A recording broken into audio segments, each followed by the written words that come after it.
Feliz domingo tengan todos ustedes, es un gustazo, una alegría saludarlos en esta serie que estamos teniendo sobre el libro de Jonás. Estamos en el día 14 de esta serie llamada La salvación es del Señor y el devocional de hoy es una pregunta. ¿Dios se arrepiente? ¿Dios se arrepiente? La Biblia dice que Dios no es hombre para que mienta, ni hijo de hombre para que se arrepienta. La Biblia dice que Dios no se arrepiente. Sin embargo, hay algunos pasajes narrativos en la palabra de Dios donde se nos dice que Dios se arrepintió. ¿Qué significa eso? ¿Se contradice la Biblia? ¿Qué significa que Dios se arrepiente? ¿Cómo se puede arrepentir Dios? Vamos a responder esta pregunta el día de hoy cuando leamos esta historia bien interesante sobre lo que Dios hizo, cómo respondió Dios ante el arrepentimiento de la ciudad de Nínive. ¿Se acuerdan que Nínive era una ciudad muy mala? Era la capital de un imperio muy poderoso, muy malvado, que eran enemigos del pueblo de Dios. Y Dios manda a Jonás a que les predique un mensaje. Jonás al principio no quiere y huye de Dios porque él odia a los ninivitas y no quiere predicarles.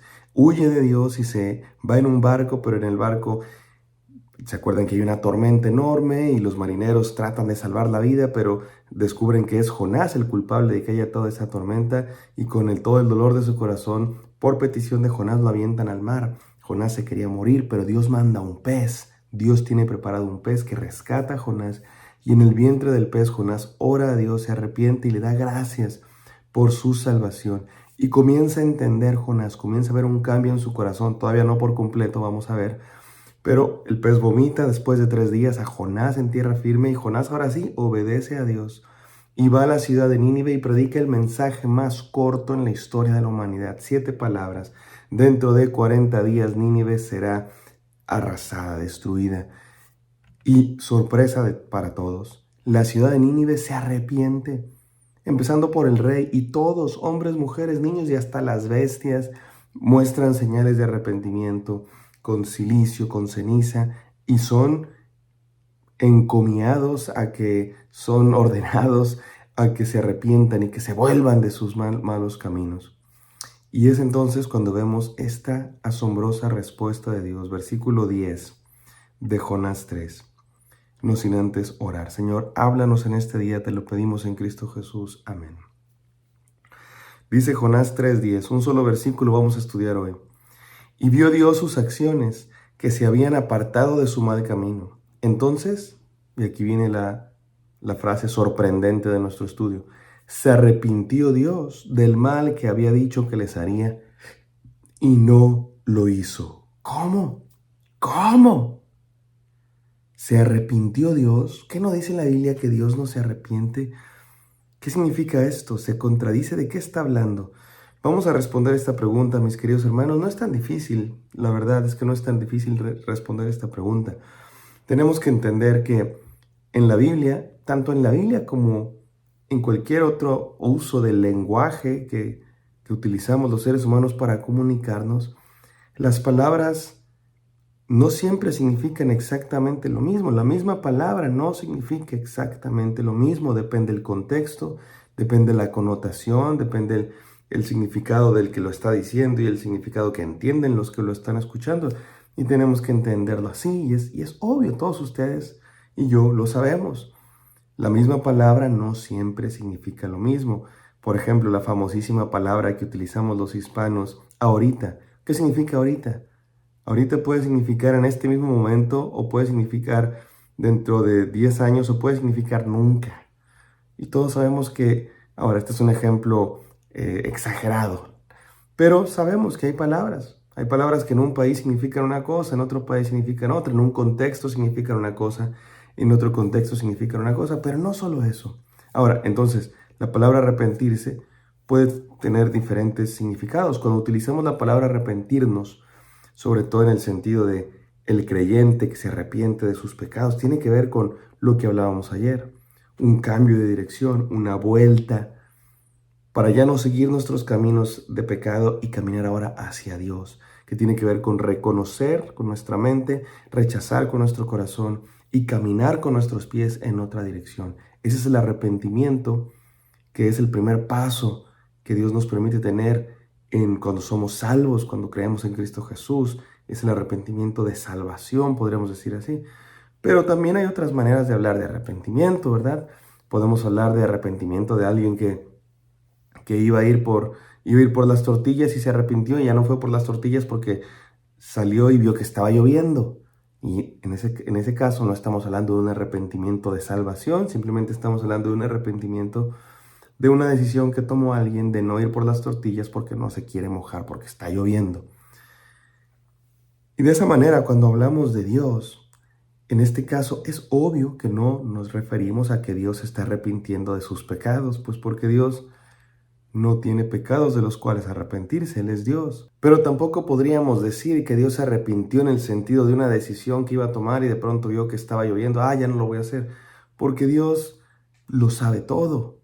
A Dios nada lo puede agarrar por sorpresa, así como de que, voy a ir por las tortillas, no me había dado cuenta, está lloviendo. Es Dios, Él sabe lo que está pasando.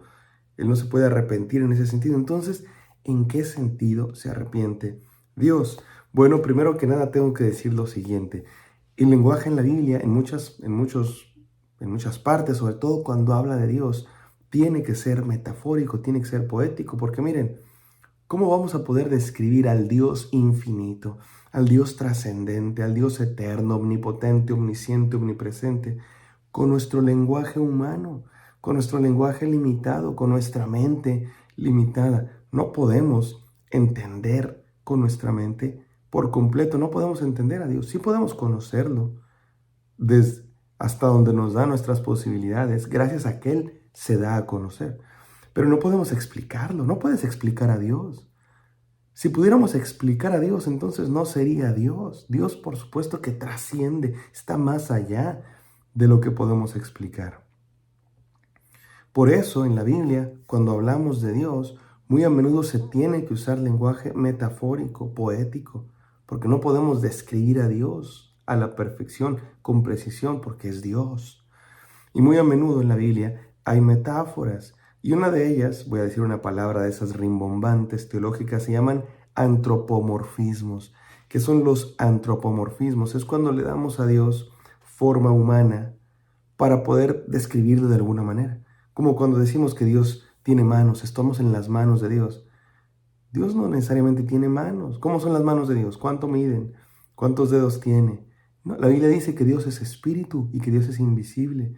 No es como que Dios tenga manos como las nuestras, pero decimos eso, decimos que las manos de Dios formaron el mundo para decir algo que no podemos describir de otra manera, que no podemos entender en nuestra limitada comprensión. Claro que Dios formó el mundo y claro que estamos protegidos por Dios. Hablamos de las alas, a la sombra de tus alas. Dios tiene alas, Dios tiene manos. Es lenguaje antropomórfico, cuando le damos a Dios forma humana para describirlo, para describir algo que no podemos describir de otra manera. Lo mismo pasa con los sentimientos. Esto se llama antropopatismos. Antropo significa hombre o humano. Antropomorfismos es darle forma humana. Antropopatismos es darle sentimientos humanos a Dios. Por ejemplo, cuando decimos que Dios se enoja. ¿Dios se enoja como nosotros? Claro que no. Dios no se enoja como nosotros. Ustedes y yo nos enojamos impulsivamente. A veces pecamos al enojarnos. Claro que Dios no se enoja de esa manera. Pero hablamos del enojo de Dios para describir algo que pasa, algo que Dios experimenta, que no es como nosotros, porque Él es perfecto. Lo mismo con el arrepentimiento. Cuando hablamos de que Dios se arrepintió, cuando la Biblia dice que Dios se arrepintió, es un antropopatismo, que tiene que ver con algo que Dios tiene, experimenta, hace, que no podemos describir, más que utilizando algo que ustedes y yo experimentamos, el arrepentimiento. Y en este caso nos enseña algo muy valioso. Y ahora sí vamos a las enseñanzas. ¿Qué significa que Dios se arrepienta? ¿Significa que se arrepiente de sus pecados? No. ¿Significa que algo lo sorprendió y cambió de decisión? No. Entonces, ¿qué significa? Cuando la Biblia dice que Dios se arrepiente, por lo menos en este caso, en específico de Jonás, tiene que ver con una respuesta a el arrepentimiento humano, una respuesta a una acción humana. En este caso, los ninivitas. Ahora, ¿Dios no sabía que los ninivitas iban a arrepentir? Claro que sí, es Dios, Él lo sabía. Sin embargo, nos quiere enseñar algo. Dios dijo que los iba a destruir, pero no los destruyó. ¿Por qué no los destruyó? ¿Porque Dios mintió? No, no mintió, Él no miente, porque nos quiere enseñar algo. Ese juicio, escuchen muy bien esto, ese mensaje de juicio en contra de Nínive no era necesariamente algo que Dios iba a hacer sin que nadie lo pudiera detener. No, era algo que Dios iba a hacer condicionalmente. Si Nínive no se arrepentía, iba a venir la destrucción sobre ellos, como ocurrió con otros pueblos. Hubo otros pueblos que no se arrepintieron y sí vino la destrucción. ¿Se acuerdan cuando Dios iba a destruir Sodoma y Gomorra? Y Abraham le decía, pero si hay 50 justos, ¿también la vas a destruir? Y Dios dice, no, si hay 50 justos, no la destruyo. Porque a veces que el juicio de Dios no es incondicional, es condicional. Si permanecen en su pecado, habrá juicio. Muy a menudo, lo que Dios dice a través de los profetas es condicional. Si permanecen en su pecado, serán destruidos. Pero si se arrepienten, no serán destruidos. Así era este mensaje a la ciudad de Nínive. Y esto es algo muy interesante, mis amados hermanos, porque ahora sí déjenme mirar las enseñanzas. Número 1, ya hablamos de juicio, pero también del amor de Dios. Mira, piensa en esta pregunta. ¿Dios nos ama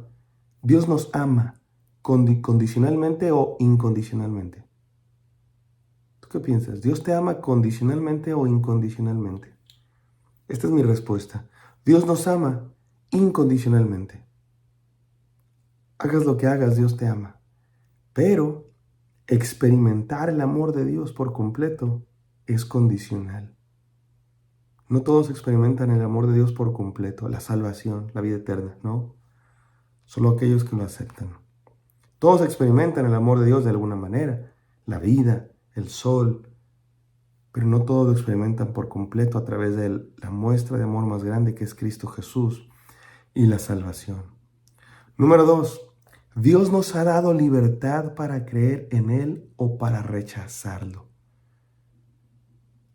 Eso significa que Dios se arrepiente, que Dios cuando nos hace la invitación, cuando nos hace la invitación de creer en Él, nos da la posibilidad de que Dios se arrepienta con nosotros. ¿Me explico? De que Él está listo para amarnos o para rechazarnos si nosotros lo rechazamos a Él. Dios no nos quiere rechazar, pero si nosotros lo rechazamos a Él, Dios nos deja que lo rechacemos. Esto nos enseña el hecho de que Dios se arrepienta, que Él nos da la libertad para creer en Él o rechazarlo. Esto es grave, hermano, porque digamos que la pelotita está de tu lado. Él ya hizo todo. Él ya te dio vida. Él ya murió en la cruz por ti. Él ya te advirtió lo que pasa si lo rechazas. Te toca creer o no creer. Y número 3, Dios quiere tener una relación real con nosotros. El hecho de que Dios se arrepienta, o por lo menos que dice así la Biblia, significa que Dios quiere tener una relación real con nosotros. Dios no es este Dios que dice, bueno, ya todo lo sé, ya no importa, el mundo está destinado ya todo está prescrito, ya no importa. No, Él quiere entrar en una relación real con nosotros y se pone a nuestro nivel. Dios desciende para encontrarnos en nuestro nivel, para hablarnos en nuestros términos y para decirnos que Él quiere tener una relación real, donde nosotros le conocemos y Él nos conoce, le aceptamos y Él nos acepta, o le rechazamos. Mi amado hermano, cree en Dios con todo tu corazón. Gracias, Dios mío, porque descendiste a nosotros para establecer una relación real, porque nos amas incondicionalmente. Permítenos creer en ti y decir sí a la condición de experimentar tu amor por siempre, experimentar la salvación al creer en ti. En el nombre santo de Cristo Jesús oramos. Amén. Amén, queridos hermanos. Espero que esto haya sido de bendición para ustedes. Me encantará encontrarlos el día de mañana.